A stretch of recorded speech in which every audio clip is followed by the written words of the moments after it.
The story of Sodom is about a city whose end was so complete. It became a universal symbol of judgment. How can such destruction shed light on our choices and fears today? Welcome to our show for episode 18. That's right, A. Today, we dive into a core story from Jewish tradition. It's about the destruction of Sodom. This episode, number 18 in our series, does more than just tell an old event. It explores how this Bible text shines a light on human experiences that are still true today. We're deep in the Jewish texts now. This is part of the origins cycle. It comes straight from the Tanakh. It's a key passage. In our series, it's number 18 out of 100. Yes, and to talk about such a big topic, we suggest a special format. It's a mix of Bible story and quiet reflection. That's why we've planned this episode to be about 12 to 18 minutes long. Our main discussion comes from the book of Genesis. Specifically, it's from chapter 18, verse 16. It goes through chapter 19, verse 29. It's a long passage full of details. That's why we really suggest our listeners read this whole passage first. It helps you get a feel for the story. Then, during the episode, you can focus on just one or two important verses. As you said, this story of Sodom's destruction fits into the larger Bible narrative. It touches on big themes. Things like new beginnings, human freedom, and the deep connection between God and people. The real goal is to make this story come alive.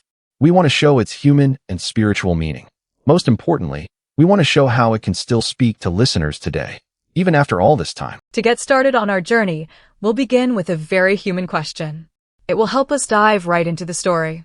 Then, we'll set the biblical scene and introduce all the characters. Next, we'll tell the actual story of Sodom's destruction. We'll look closely at the big turning point and what happened next. That's where the story gets really powerful. And of course, we'll explore the spiritual meaning of this amazing story. Finally, we'll see how we can use these lessons in our lives today. So, let's start with a really important question. What does the story of Sodom's destruction tell us about our own choices? What about our fears or our hopes? And what does it say about our relationship with God? It's important to remember this. This episode won't just tell an old story. Our goal is to show how this tale shines a light on a human experience. It's universal and still true today. All right, let's set the scene for this story. It takes place in the very first chapters of Genesis. It's super important for understanding the whole Bible story. It's part of God's first interactions with people after the Great Flood. Yes, before this story, we've already met Abraham. God made a special promise with him. Here, the main characters are Abraham, his nephew Lot, and of course, the angels God sent. The story happens in the Jordan Plain. That's where Lot decided to live near Sodom, a city known for being very wicked. The main problem that moves our story forward is the cry of Sodom's wickedness. It reached all the way up to God's ears. This part is super important to set the stage, but we won't slow down the exciting action that's coming next. Let's dive into the story now. It begins with Abraham.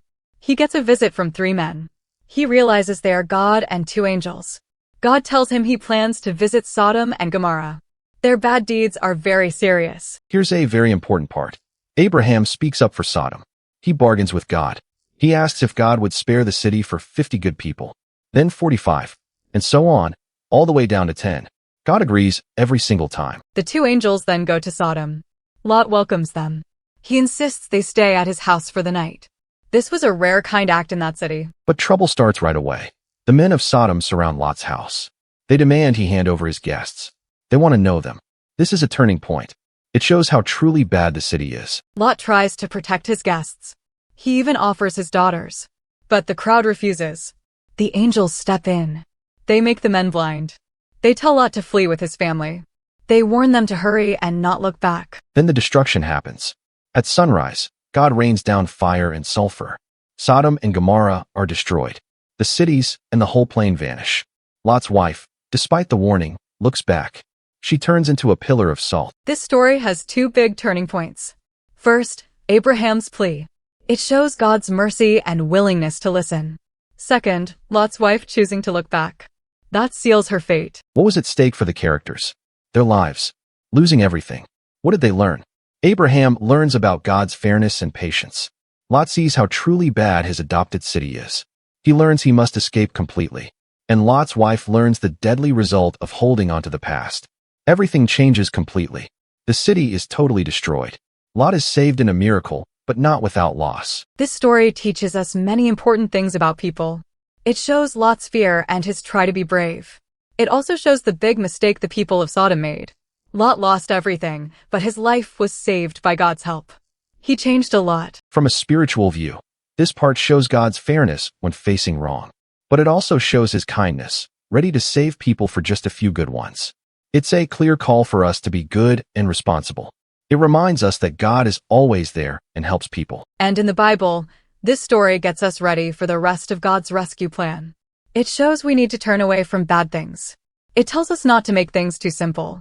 We should think about how God is fair and also kind, all at the same time. For us today, this story makes us think about our own big choices. It makes us think about when we need to stop doing something and start fresh. It helps us connect this old story to our lives right now. We can ask ourselves, is there a time in my life when I need to make a big change? What needs a decision or a change? Maybe we can pick one simple thing to do this week. We could read this part of Genesis again by ourselves. So, to sum it up, the story of Sodom's fall reminds us of something important.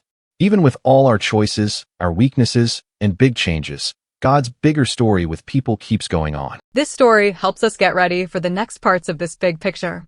It's like a grand adventure. To finish, here is a prayer for you. Dear God, please help us understand your words. Through the story of Sodom's fall, help us see our own struggles. Help us hear your call and live with more truth, trust, and faithfulness.